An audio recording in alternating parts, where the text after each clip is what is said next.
Good morning, everybody. My name is Femi Omotayo. I'm the lead pastor of this church. Amen. Thank you. It's it's good to see all of you. Okay, so this morning I'm preaching a pretty serious sermon. Probably one of the most serious sermons I've ever preached in my life. It's going to be a little longer than I usually like to preach, but I need you to just please pay attention. Amen. So last month, I was in Houston on a retreat, and one afternoon, I had a vision, and for me that's a bit unusual. I don't usually get visions. I think in my whole Christianity, I think I've had two maybe. Actually, I know I've had two. I had one when I first got saved, and then I had one when I was in Houston. And in the vision, it was like I was looking down on a strip of land next to a river.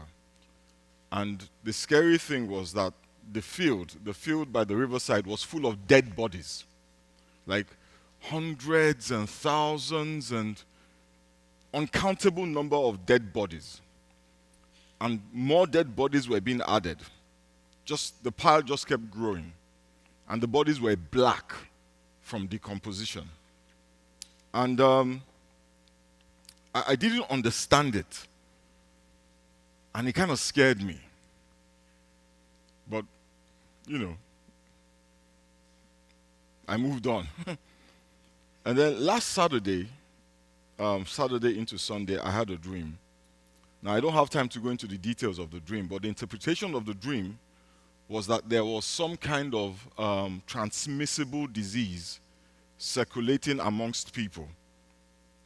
And so when I had that dream, I remember I came to church on Sunday and I spoke with some of the ministers because I was trying to understand what was going on. I called one of my friends, trying to get interpretation of what the Lord was saying. And nothing. So I prayed, I said, Lord, whatever this dream is, I don't want any part of it. But telling me, giving me information without direction is not really very helpful. And I felt like they must have thought I was being rude in heaven. But anyway, the next morning, please follow me. There's a reason I'm telling you this story, right? And the folks at home, just sit down and pay attention. And then the next morning, I'm getting ready for the prayer meeting. We have a prayer meeting every week morning. And I get ready. I'm going downstairs, and I felt the Holy Spirit say, grab your communion elements. You guys are going to take communion today. I'm like, okay, cool. I get downstairs, and I felt the Holy Spirit say, you're going to take communion every morning that you guys do this prayer meeting. I'm like, okay, that's not hard. And I started to announce to the folks on the prayer meeting that going forward, every time we meet in the morning, we will take communion. And in that moment, the Holy Spirit said, that is the answer to the prayer you were looking for. That is the direction that you were looking for. So I'm going to share with you a message that I hadn't planned to share with you for a while. Amen?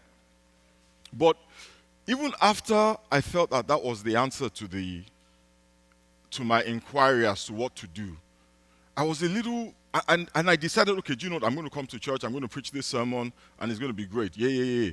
But I felt, I don't like to scare people, right? And I knew that what I'm saying is going to scare some people, right?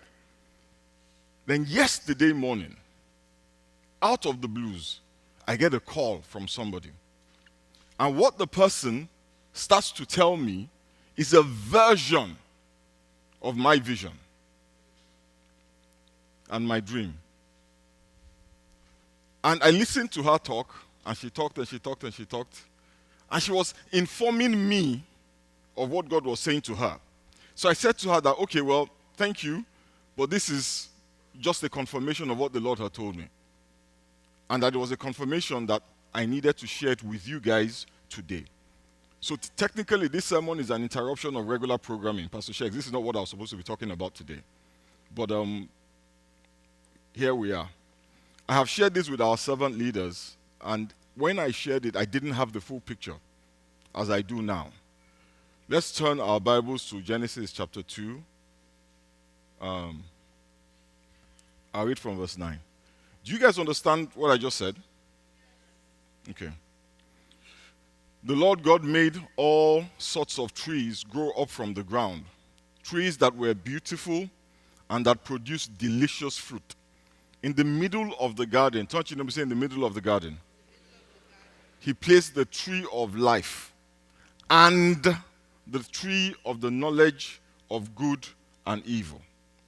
There were lots of trees in the Garden of Eden. Amen? Loads of trees. But in the middle of the garden, the Bible tells us that the Lord placed two trees, the tree of life and the tree of the knowledge of good and evil. Now that sounds like a mouthful, but it is critical.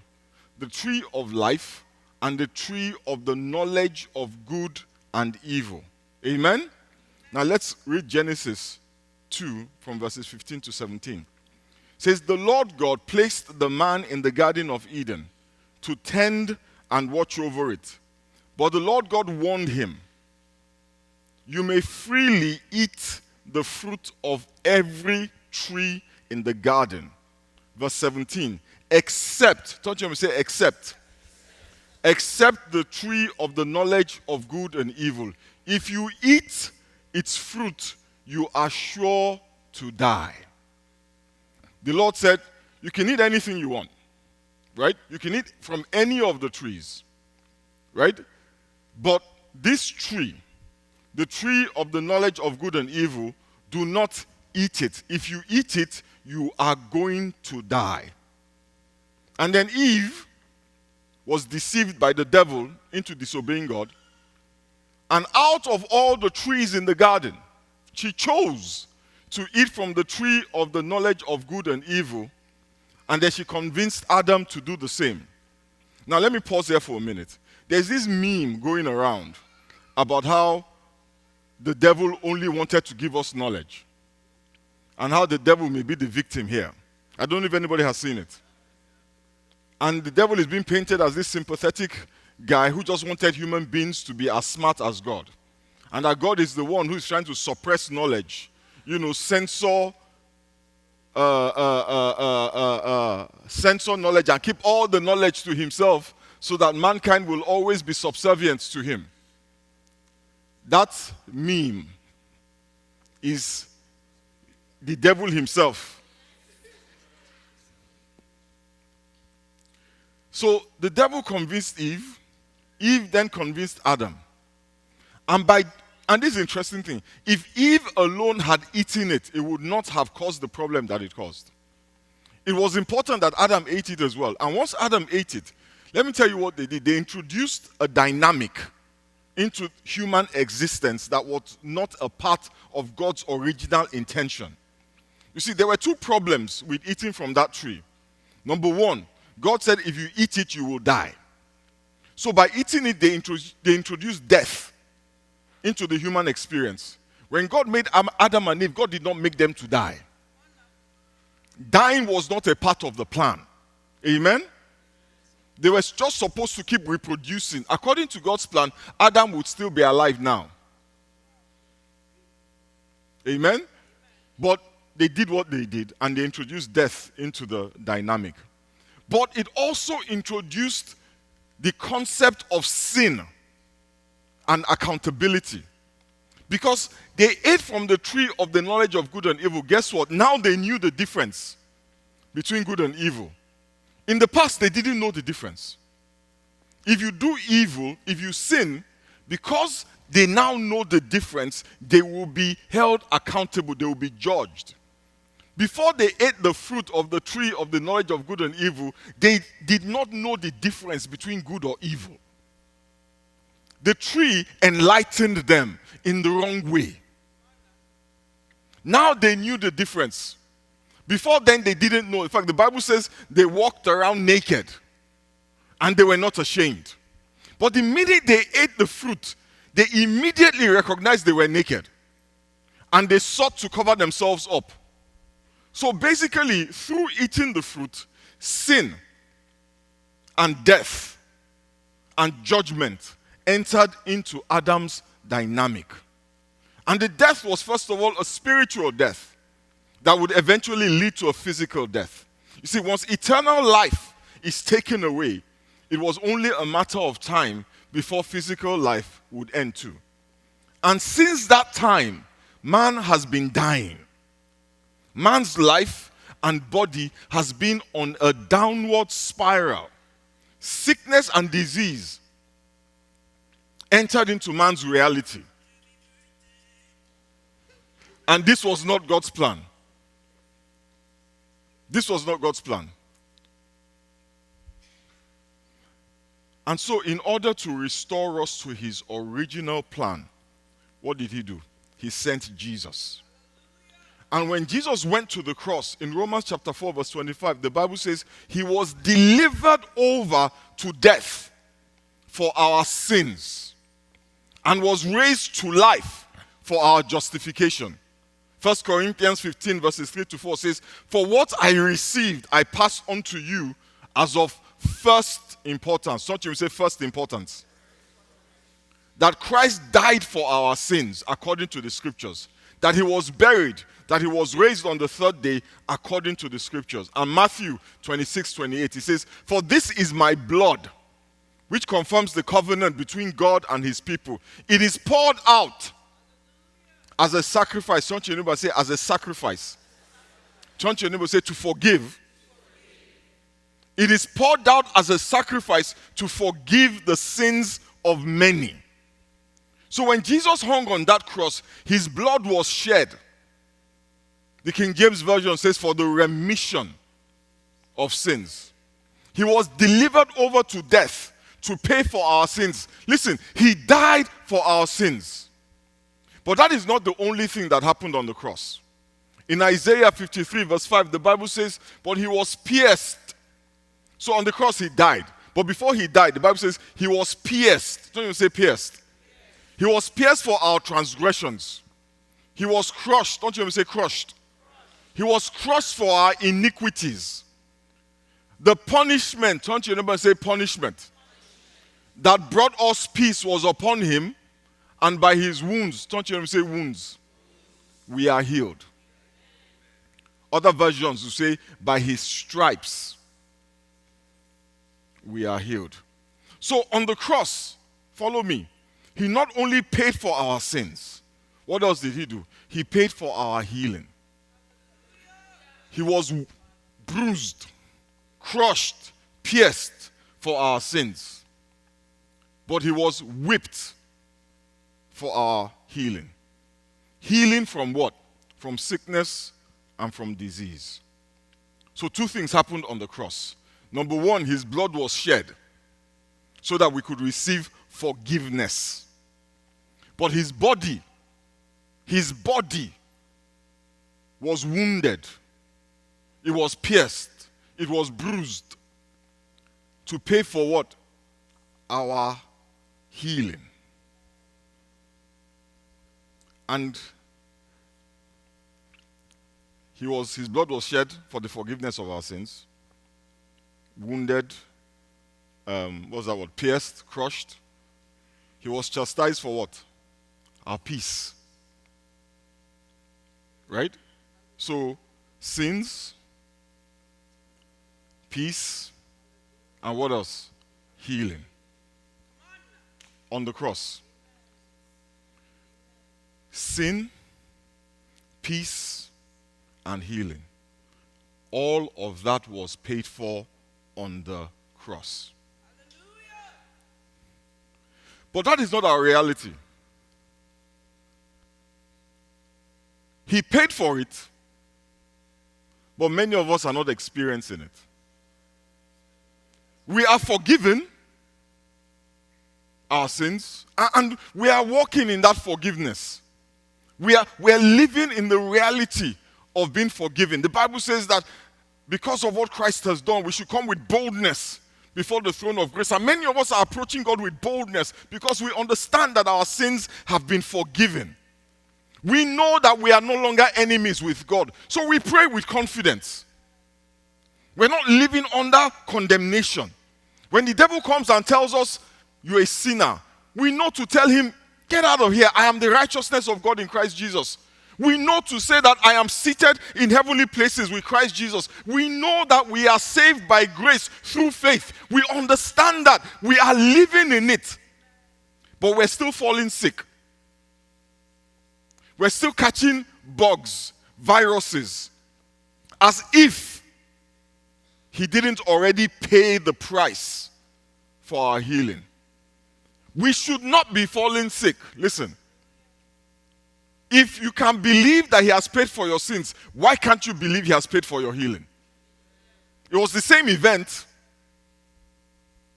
If we can live in the reality of forgiveness, why are we not living in the reality of healing and peace? We should not be falling sick. And when we die, our death should be peaceful. We should be transitioning, because the Bible says that even though we die, we do not die. When Lazarus was dead, Jesus Christ said he was sleeping.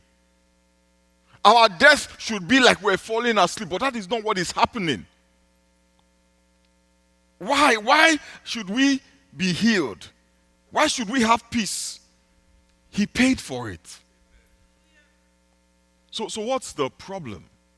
Why are we, who Christ paid for our healing, still falling sick?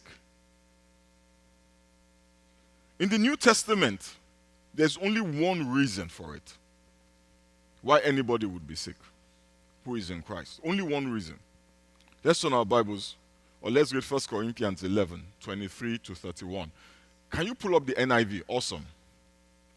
1 Corinthians 11. This is a bit of a long reading, but just follow me. It says, "For I received from the Lord what I also passed on to you, that the Lord Jesus, on the night he was betrayed, he took bread. And when he had given thanks, he broke it and he said, 'This is my body, which is for you. Do this in remembrance of me.' In the same way, after supper, he took the cup, saying," by the way, supper just refers to a meal that people eat at night. Amen? In the same way, after supper, he took the cup, saying, "This cup is the new covenant in my blood. Do this whenever you drink it in remembrance of me. For whenever you eat this bread and drink this cup, you proclaim," church, you never say proclaim. You proclaim the Lord's death until he comes. If you've been in this church and when we take communion, we always read these verses of scripture. But verse 27, it says, "So then," church, you never say, "So then, whoever eats the bread or drinks the cup of the Lord in an unworthy manner will be guilty of sinning against the body and the blood of the Lord. Everyone," turn to him, say everyone, "ought to examine themselves before they eat of the bread and drink from the cup." Verse 29, "For those who eat and drink without discerning the body of Christ, they eat and drink judgment on themselves. That is why many among you are weak and sick, and a number of you have fallen asleep. But if we were more discerning with regard to ourselves, we would not come under such judgment." What is the judgment? Sickness and death. That is the judgment. It says if we were more discerning, we would not be sick.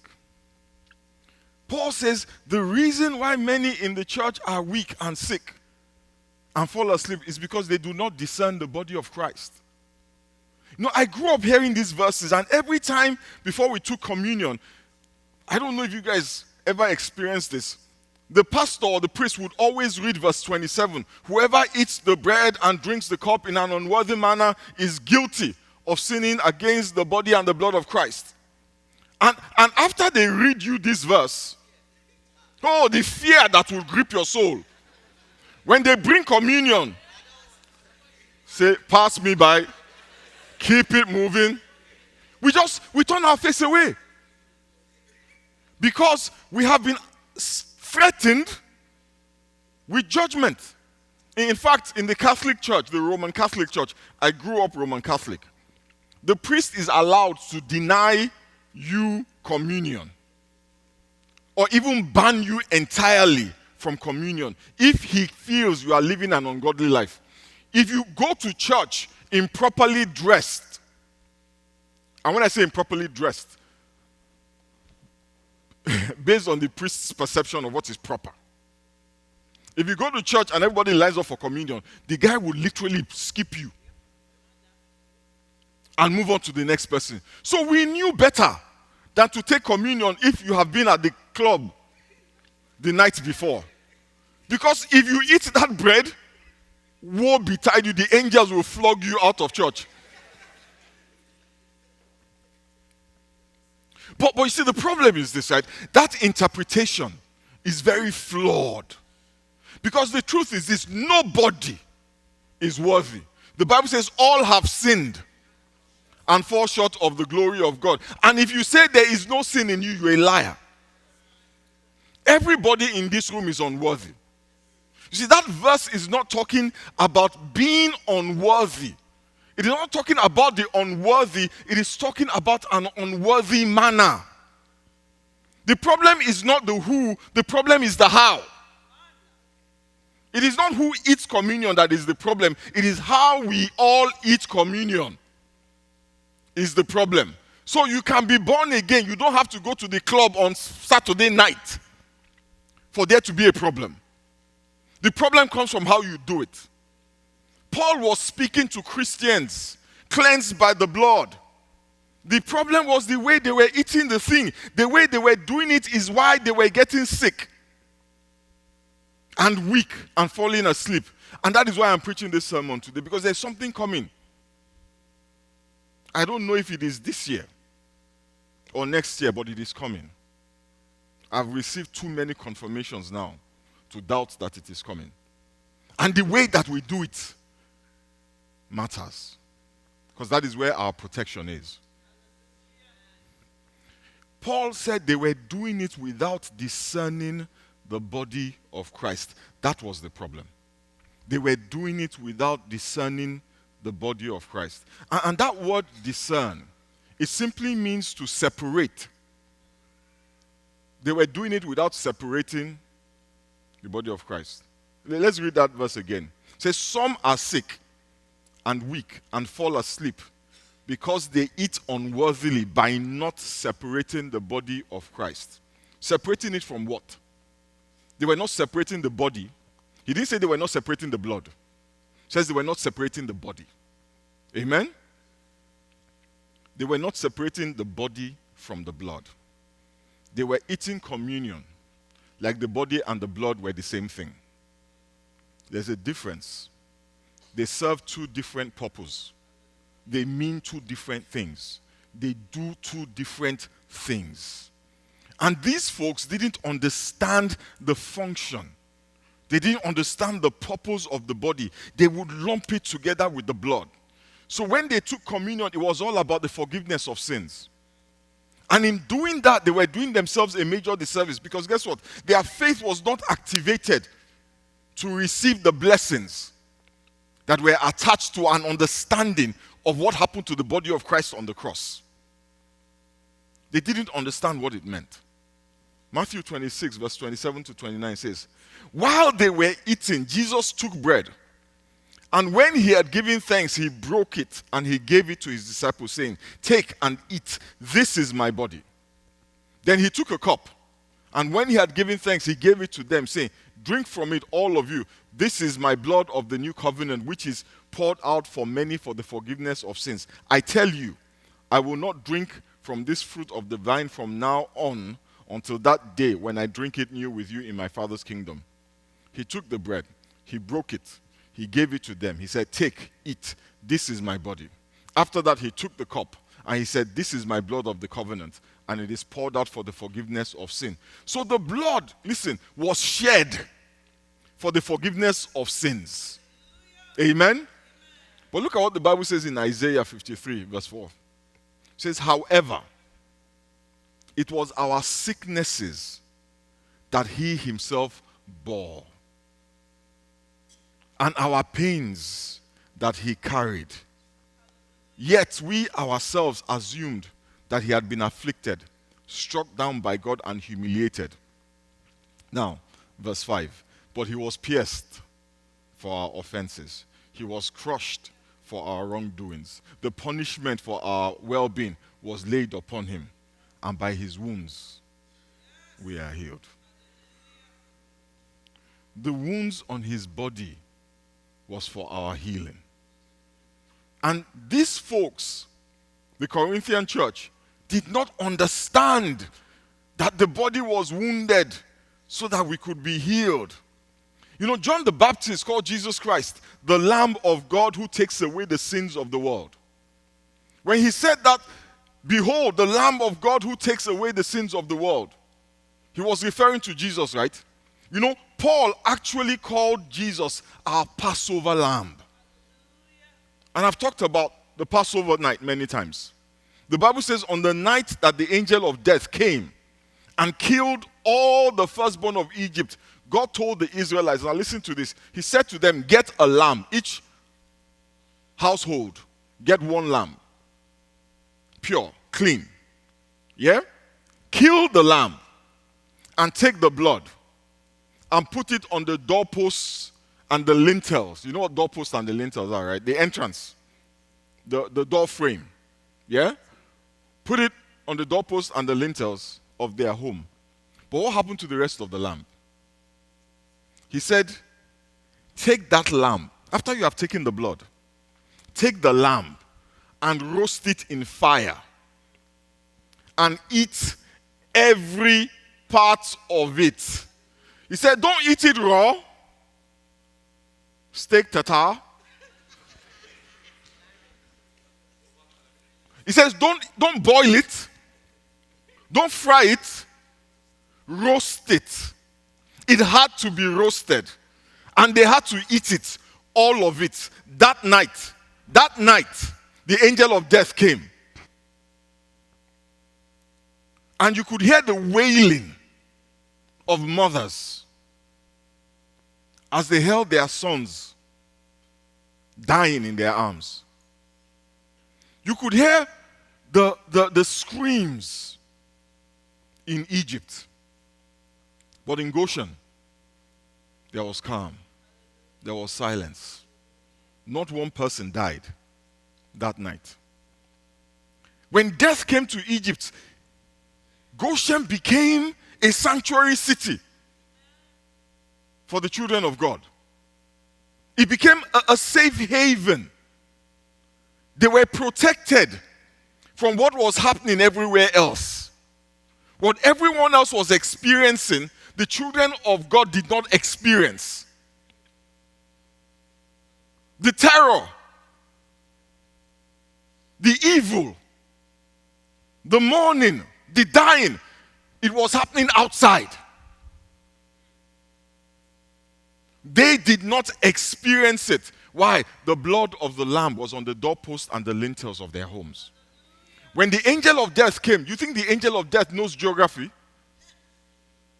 You think the angel of death was able to say, okay, you know, what do you call that thing? Fence, location, what do you call that thing? Where they fence off areas on social media platforms. Geofencing. Thank you. The angel of death didn't do any geofencing.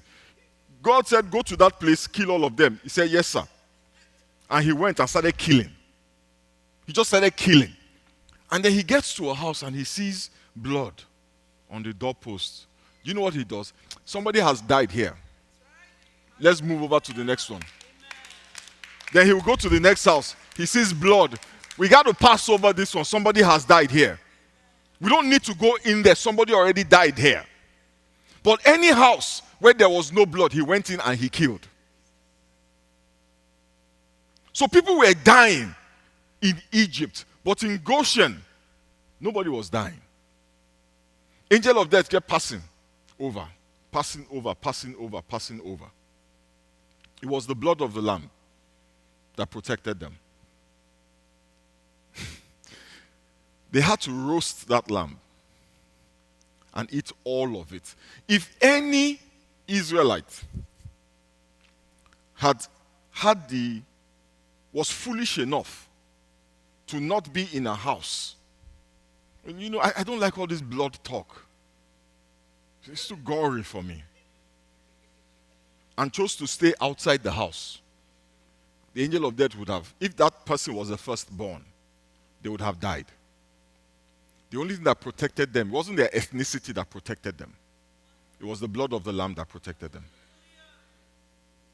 But this same lamb, it wasn't enough to just use his blood. They also had to eat all of it. In Psalm 105 verse 37, the Bible says, "Then he led the Israelites out, and they carried silver and gold.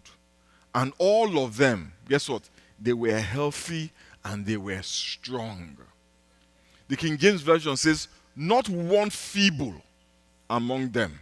Can you imagine that? Historians say there were like maybe 3 million people there. And all of them were healthy and strong. How? 3 million people and not one person was feeble, not one person was sick. Something happened there. It's not the norm. How can 3 million people, all of a sudden there's no sick person there? How? Is it magic? It wasn't magic.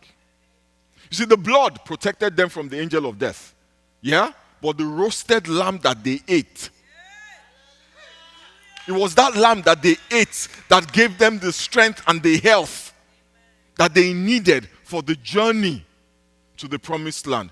They were in the wilderness for 40 years. 40 years.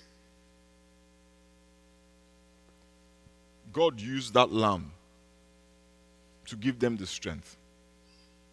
Paul said to the folks in the Corinthian church, he says, "You are sick because you do not understand these things."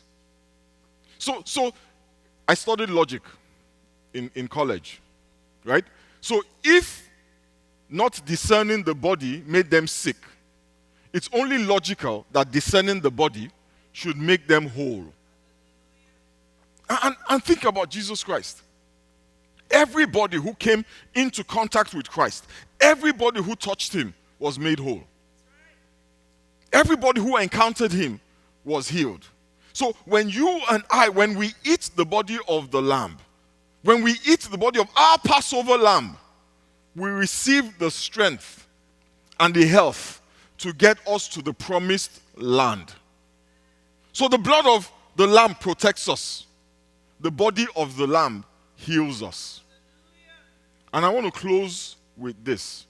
And then we're going to take communion together. Adam and Eve ate the fruit of the knowledge of good and evil. And with the eating of the fruit, they brought sickness, disease, and death upon us. It was from eating. It wasn't from inhaling. It wasn't from touching. It was from eating the fruit of the tree of knowledge of good and evil. Eve took the fruit and said to Adam, "Take, eat." Amen? Jesus took the bread. He broke it. He gave thanks. And like Eve said to Adam, he says to us, "Take and eat." Eve said, "Take, eat." It brought sickness and disease. Christ says, "Take, eat." It brings healing and strength. When we eat the fruit of that tree, the Bible says there were 2 trees. The tree of the knowledge of good and evil. If you eat from the fruit, you will die. And there was another tree, the tree of life. You know what that tree was? That tree was the cross of Calvary.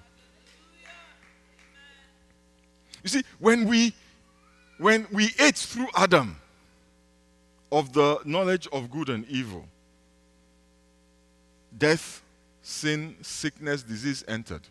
When we eat through Christ, life, healing, and health enters. You are literally, by eating the body of Christ, reversing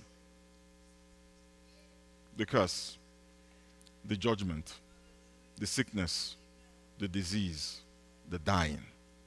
That is why we should take communion often. Every time you take it, every time you eat the body of Christ, you are reversing.